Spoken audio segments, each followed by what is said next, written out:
Hello student, आज का जो हम लोग का टॉपिक है वो cell cycle and cell division है, जिसको हम लोग कहते हैं, हिंदी में बोलते हैं कोशिका चक्र और कोशिका विभाजन। एक्चुअली आपको पहले हम बताएंगे कि सेल डिवीजन होता क्या है, कोशिका विभाजन क्या होता है। देखिए, हमारे पास एक छोटा सा सेल है।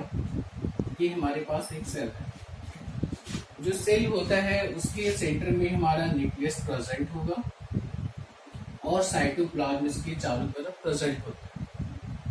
साइटोप्लाज्म, इन दोनों का आपस में एक घनिष्ठ संबंध होता है। क्या होता है? घनिष्ठ संबंध होगा, मीन्स कह सकते हैं एक रिलेशन होता है, और ये रिलेशन जो होता है बहुत कॉम्पैक्ट होता है, जटिल होता है।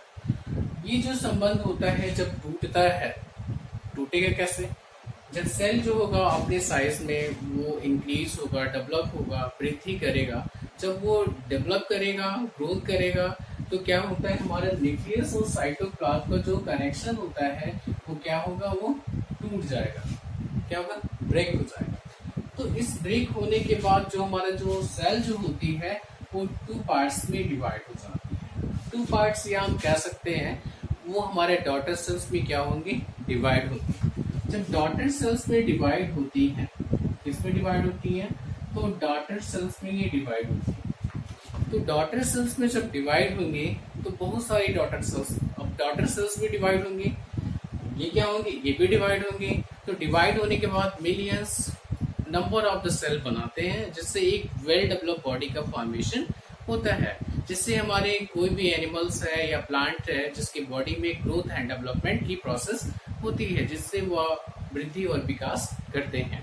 यहाँ पे देखिए, जब हम क्या करते हैं यहाँ पे, अब यही जो है हमारा क्या कहलाएगा, सेल डिवीजन कहलाएगा। अब सेल डिवीजन में क्या होगा कि न्यूक्लियस और साइटोप्लाज्म का आपस में क्या होगा, तो कनेक्शन होगा। ये कनेक्शन जो होगा, जब टूटेगा तो सेल डिवाइड होंगे। जब डिवाइड होंगी तो वो डॉटर सेल्स बनाएंगे। इस डॉटर सेल्स के बनने की प्रोसेस को हम लोग क्या बोलेंगे, सेल डिवीजन।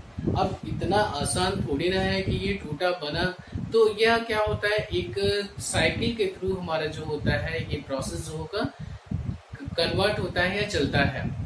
साइकिल के थ्रू जब कन्वर्ट होगा तो इसे हम लोग क्या देते हैं, क्या नाम देते हैं, तो सेल साइकिल कहते हैं। क्या बोलेंगे? सेल साइकिल कहेंगे। मीन्स हमारा जो एक सेल से दो सेल्स में डिवाइड हुआ, जिसे एक चक्र के द्वारा, एक फेज के द्वारा होकर गुजरना होता है, जिसे हम लोग क्या नाम देते हैं, सेल साइकिल कहते हैं। अब जानते हैं, आइए हम आपको बताएंगे सेल साइकिल। सेल साइकिल,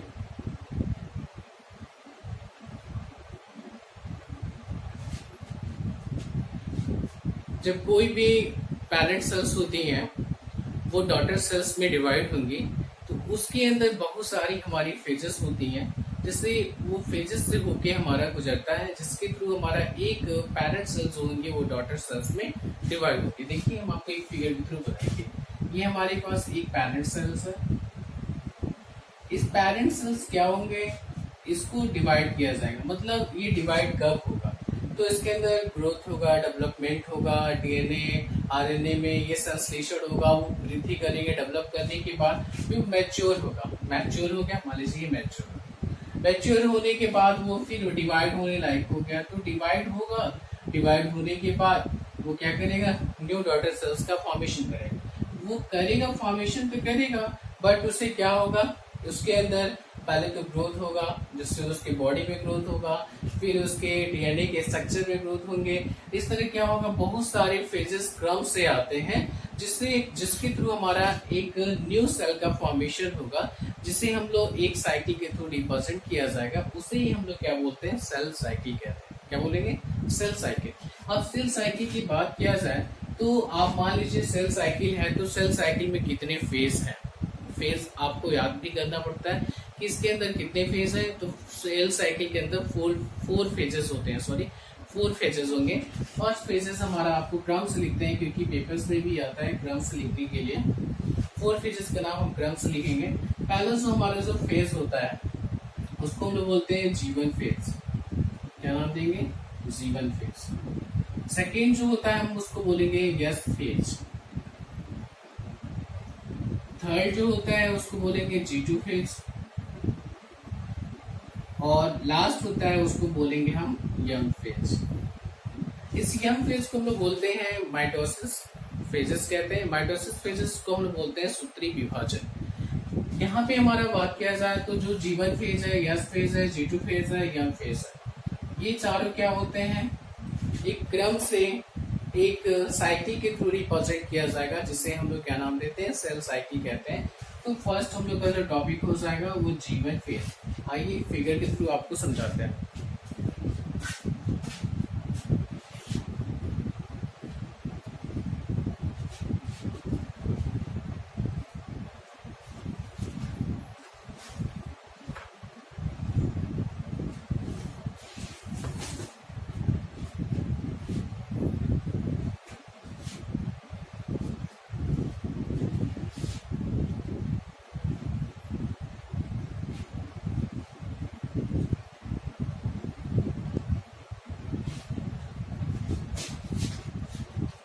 देखिए हमारे पास सेल साइकिल का आपको फिगर बनाना है, सेल साइकिल।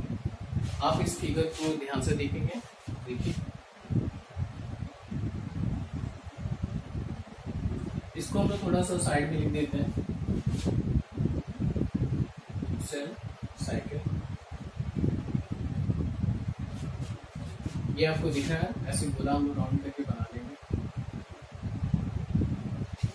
ठीक है, बन गया गोला। एक और भी इसके अंदर हम लोग गोला बनाएंगे। देख रहे हैं आप, 3 गोला बनाएंगे। इसको हम लोग ब्रेक कर देंगे। देखा, इसको हम लोग क्या करेंगे, ब्रेक कर देंगे। इसको हम लोग बोलेंगे G1 फेज। G1 फेज, इसको बोलेंगे यस फेज।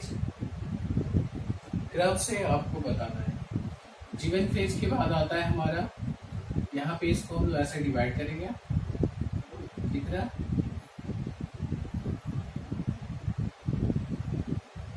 इसको बोलेंगे हम लोग G2 फेज।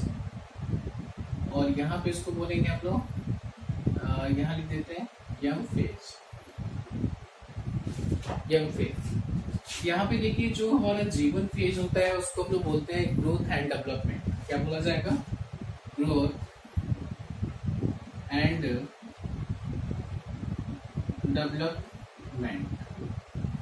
इसमें जो होगा 30 to 40% टाइम लगता है, प्रतिशत का समय लगता है। और इसमें जो होगा हमारा 30 to 50% का टाइमिंग लगता है। इसमें जो होगा 10 to 20% का टाइमिंग लगता है। इसमें 5 to 10% का टाइम लगता है। तो ये हमारा हो गया यंग फेज को हम लोग बोलते हैं माइटोसिस फेजेस। यहाँ लिख देते हैं माइटोसिस फेजेस। इसके अंदर 4 फेजेस होंगे, प्रोफेज, मेटाफेज, एनाफेज और टीलोफेज। पूरा नाम लिख देते हैं, प्रोफेज, मेटाफेज, एनाफेज, टीलोफेज। दिख रहा है आपको, प्रोफेज, मेटाफेज, एनाफेज, टीलोफेज। आपको बताना है। अब एक एक को एक्सप्लेन करने चलते हैं, एक एक को एक्सप्लेन करते हैं। देखिए पहले तो हम फर्स्ट को एक्सप्लेन करेंगे G1 फेज। G1 फेज में क्या होता है, सेल ग्रोथ एंड डेवलपमेंट होता है। क्या होगा, ग्रोथ एंड डेवलपमेंट होगा। सेल जो होगी वो ग्रोथ एंड डेवलपमेंट करेगी। इसमें क्या होगा, यहाँ पे हम डेफिनेशन लिख देते हैं। यहाँ पे प्रोटीन्स एंड RNA का क्या होगा, सिंथेसिस होगा। और DNA के जो एंजाइम्स होंगे उसका भी यहाँ पे क्या होता है, सिंथेसिस होता है। क्या होगा, DNA के यहाँ पे जो एंजाइम होंगे उसका भी यहाँ पे क्या होगा, सिंथेसिस होगा। अब इसमें जो हमारे जो DNA जो होते हैं वो आपस में क्या होते हैं, कुंडलित होते हैं, डबल हेलिकल्स फॉर्म में होते हैं। किस फॉर्म में होंगे, डबल हेलिकल्स फॉर्म में होंगे। और इसमें जो होगा 30 से 40% का समय लगता है। अब हमारे पास कोशिका जो होती है, कोशिका चक्र में यहाँ पे सेल जब डेवलपमेंट जब होता है तो G1 फेज के बाद कोशिका के पास एक और भी ऑप्शन होता है। वो कौन सा फेज होगा, G1 not phase. G1 not phase यहाँ लिख देते हैं, यहाँ लिख देते हैं। इसको क्या बोलेंगे, G1 नॉट फेज। जीवन नॉट फेज। जीवन नॉट फेज जो होगा हम आपको बता दे रहे हैं। जीवन नॉट फेज यहां लिख देते हैं, जीवन नॉट फेज। जीवन नॉट फेज एक ऐसा डिवीजन है जो हमारा नर्व सेल्स और मसल सेल्स में होता है, जो हमारा एडल्ट स्टेज तक होता है। इसमें क्या होगा, जीवन नॉट फेज के बाद हमारा जो होगा वो कोशिका के पास एक और भी ऑप्शन होता है कि वो यस फेज में प्रवेश करता है। किसमें प्रवेश करेगा, यस फेज में। अब यस फेज में क्या होता है, तो यहाँ पे हमारा डीएनए का सिंथेसिस होगा। इसका डीएनए का सिंथेसिस होता है। किसका सिंथेसिस होगा, डीएनए का सिंथेसिस होगा। और डीएनए के हिस्टोन प्रोटीन्स का भी सिंथेसिस होगा। किसका, डीएनए के हिस्टोन प्रोटीन का भी सिंथेसिस होगा। अब डीएनए यहाँ से क्या होंगे, एक दूसरे से वो सेपरेट हो जाएंगे। डीएनए एक दूसरे से क्या होंगे, सेपरेट हो जाएंगे। मीन्स कह सकते हैं दोनों हेलिक्स जो होंगी आपस में एक दूसरे से सेपरेट हो जाएंगे। सेपरेट होने के बाद उसके अंदर फिर क्या होगा, ग्रोथ एंड डेवलपमेंट होगा। क्या होगा, ग्रोथ एंड डेवलपमेंट होगा। ग्रोथ एंड डेवलपमेंट होगा। सेल जो होगी अपने आप को मैच्योर करेगी, अपने आप को तैयार करेगी डिवाइड होने के लिए। और डिवाइड होने के लिए इसके पास टाइमिंग कितना लगता है, तो इसमें टाइमिंग जो होगा 10 to 20% का टाइमिंग लगता है। नेक्स्ट हमारा जो है G2 फेज के बाद जो है कौन सा फेज आता है, वो यम फेज आता है। अब यम फेज क्या होता है, तो इसको हम लोग बोलेंगे माइटोसिस फेजेस। माइटोसिस को आपको पता ही है कि माइटोसिस के अंदर हमारे बहुत सारे ऑप्शन होते हैं। पहले तो माइटोसिस की बात किया जाए, इसको सूत्री विभाजन कहते हैं, जो सोमैटिक सेल्स में होता है। आप इसको लर्न करेंगे, किसमें होता है, सोमैटिक सेल्स में होता है। और सोमैटिक सेल्स में होने के बाद इसके आपको ये भी पता होना चाहिए कि इसमें 2 डॉटर सेल्स का फॉर्मेशन होगा। तो यहाँ लिख दीजिए आप कितने डॉटर सेल, 2 डॉटर सेल।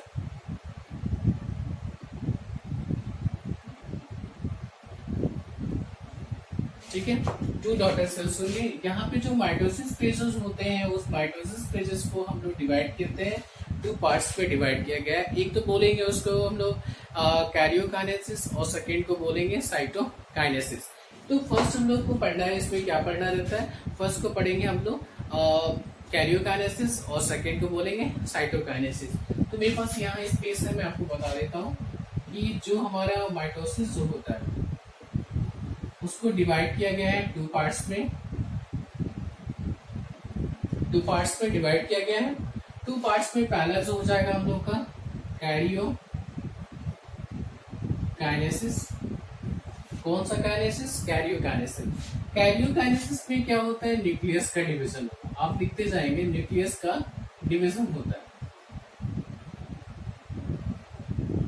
किसका डिवीजन होगा, तो न्यूक्लियस का डिवीजन होगा। किसका डिवीजन होगा, न्यूक्लियस का डिवीजन होगा। और नेक्स्ट आता है साइटोकाइनेसिस। साइटोकाइनेसिस में किसका डिवीजन होता है, तो साइटोकाइनेसिस में किसका डिवीजन होगा, साइटोप्लाज्म का। किसका, साइटोप्लाज्म। तो हम लोग को पढ़ना क्या है, पहले पढ़ेंगे हम लोग कौन सा, कैरियोकाइनेसिस। अब कैरियोकाइनेसिस में केंद्रक जब डिवाइड होगा, न्यूक्लियस जब डिवाइड होगा, उसको 4 फेजेस से होके गुजरना पड़ता है। तो 4 फेजेस में हमको यहाँ पे आपको पता ही है कौन कौन से हो जाएंगे, प्रोफेज, मेटाफेज, एनाफेज और टीलोफेज। ये 4 फेजेस हैं। आप याद कर लेंगे, आपको दिख भी नहीं रहा होगा तो आप मेरी बात सुन रहे होंगे, वॉइस सुन रहे होंगे तो नोट कर लेंगे, प्रोफेज, मेटाफेज, एनाफेज, टीलोफेज, जो मैंने यहाँ लिखा हुआ है। तो नेक्स्ट जो वीडियो होगा उसमें आपको ये एक्सप्लेन करेंगे कैरियोकाइनेसिस।